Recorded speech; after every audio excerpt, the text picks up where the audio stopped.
our Papa Nuncio, Your Excellency, Your Excellencies, Your Eminences, Your Graces, Archbishops, Bishops, my lords, Monsignori, Reverend Fathers, Reverend Sisters,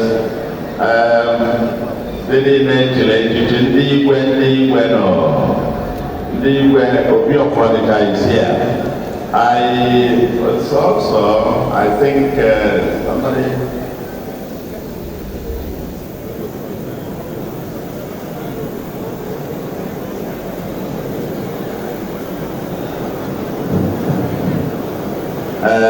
Yes. Ezuda Glary, Baba, you went him. And the diocese I can no. The man of I can more to obey to Glary. So I am at the new diocese starter.